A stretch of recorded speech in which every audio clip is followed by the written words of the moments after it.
안녕하세요, 손쌤입니다. 오늘은 33번째 시간으로 여러분들을 찾아뵙겠는데요. 이제 반제 민족운동 그리고 워싱턴 체제, 즉 연대를 따지면은 1910년대의 모습을 한번 살펴볼 예정입니다. 그러면 오늘 수업 시작하도록 하겠습니다. 자, 삼국의 새로운 모색이라고 되어 있습니다. 우리 지난 시간에 삼국의 새로운 모색을 하면서 신의 혁명이라는 사건을 봤어요. 신의 혁명이라는 사건을 봤는데 그 신의 혁명 이후를 보는 겁니다. 자, 봤을 때 위안스카이라는 사람이 아까 그 임시 대총통으로 즉위했다 그랬잖아요. 임시 대총통이 되고 나서 기존에 있던 순원 세력이었던 국민당을 탄압하고요. 그리고 자신들의 발전을 위해 그리고 자신들의 이익을 위해 서구 열강으로부터 차관을 도입을 합니다. 국민당이 탄압이 되니까 자연스럽게 순원은 다시 망명을 떠나버렸고요.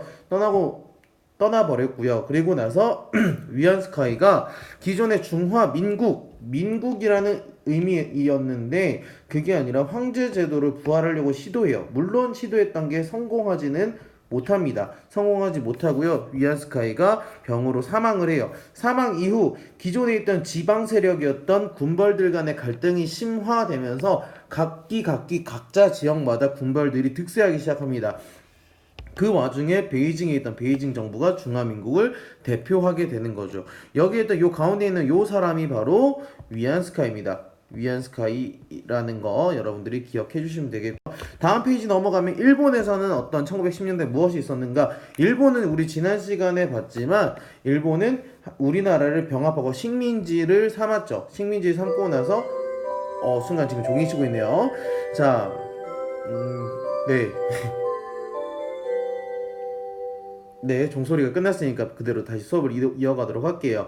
자, 일본이 다이쇼 정병과 정당 정치가 지속된다라고 얘기하는데 군비 확장 계획을 합니다. 왜냐하면 기존에 있던 식민지가 하나가 더 늘어난 거예요. 왜냐하면 기존의 청일 전쟁으로 타이완을 식민지 삼았는데 플러스 조선까지 식민지를 삼았으니 당연히 전쟁을 했기 때문에 식민지 조선에 대해서 지켜야 될 군사력 강화를 시도를 하게 되는 거죠. 하지만 그 의회를 차지하고 있던 일본 육군의 내각이 와해되면서 가스라 내각이 성립을 합니다.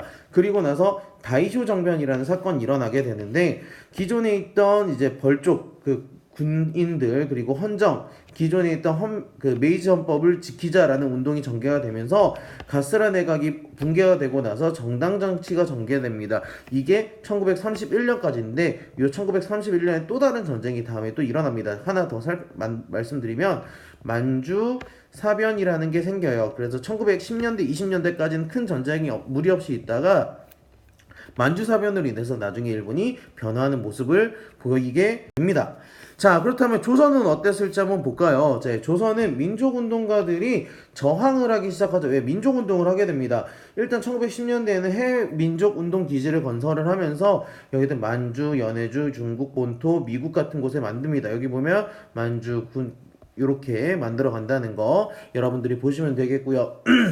이들이 이제 대동단결 선언이라는 문서를 작성을 하면서 우리는 대한민국의 주권을 계승했다. 그러면서 공화주의, 이제 왕정 안 하겠다. 공화주의, 민국으로서의 모습을 나아가겠다라는 모습을 보이고 있습니다. 이게 대동단결 선언인데요. 황제가 삼보를 포기한 8월 29일, 요 날이 경술국치일이죠. 즉 우리 동지가 삼보를 계승한 8월 29일이니 그동안의 한순간도 숨을 멈춘 적이 없다. 우리 동지는 완전한 상속자니 저 황제권 소멸의 때가 곧 민권 발생의 때요. 구한국 최후의 날은 곧 신한국 최초의 날이지 무슨 까닭이요 등등 이렇게 얘기를 하면서 민권을 주장하는 그들의 모습이 보여지고 있습니다. 근데 이제 1910년대 중반 넘어가고 나서는요, 유럽이 전쟁을 합니다. 그게 바로 제1차 세계대전인데요. 유럽에서 있었던 전쟁인데 이게 동아시아에도 영향을 미치게 되는 거죠. 왜냐하면 한반도와 만주에서 열강 간 이해관계가 조정이 되고 유럽에서 자기네들끼리 전쟁을 하게 됩니다. 전쟁을 하다 보니까 기존에 있던 독일이 중국의 이권을 차지하고 있던 이 독일이 일본에 의해서 이권이 중국에 대한 이권을 차지하게 되는 겁니다. 이게 중국에 대한 이권입니다. 중국에 대한 이권 대표적으로 여기 산둥반도에 있는 이권을 차지하게 되고요. 베이징 정부도 연합군의 일원으로서 참전을 하게 됩니다. 제1차 세계대전 연장선상에서 시베리아 내전의 열강에 관여하게 되고요. 그러면서 이 산둥반도가 큰 경랑이 일어납니다.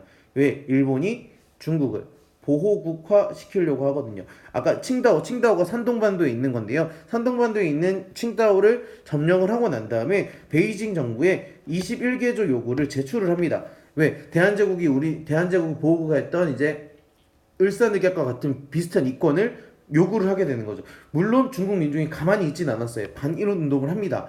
하지만 일본이 그 당시에 가지고 있던 막강한 위력, 청일 전쟁을 통해서 러일 전쟁을 통해서 느꼈던 중국 청나라 그리고 중국의 그런 일본의 위력을 봤단 말이죠. 그러니까 이 일본의 무력 위협을 통해서 베이징 정부가 수락하게 되고요. 열강도 지금 자기네들이 전쟁하고 있으니까 일본의 아시아에 신경 쓸 겨를이 없으니 일본의 권익을 인정하게 되고요. 그것이 바로 나중에 다음 시간에 있을 이 오사 운동의 배경이 되고 마는 겁니다. 오늘 내용 정리를 하시면 선생님이 얘기한 것처럼 1910년대의 모습입니다. 1910년대에 중국에서는 그리고 한반도에서는 그 다음에 일본에서는 어떤 일이 있는지 한번 살펴보면 중국에서는 위안스카이가 득세를 하고 위안스카이가 없어지고 나서 바로 군벌들이 득세를 하기 시작합니다. 그리고 한국에서는 식민지가 됐기 때문에 독립운동 기지를 건설을 하게 되는 거죠. 운동 기지 건설을 하게 되는 거고요. 일본은 다이쇼 정변을 통해서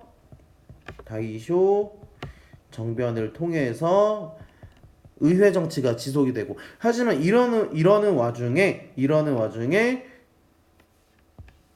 1차 대전 제1차 세계대전이 일어나게 되고요. 그런 와중에 중국이랑 일본이 있는데 이 일본이 공격을 하게 되죠. 어디를?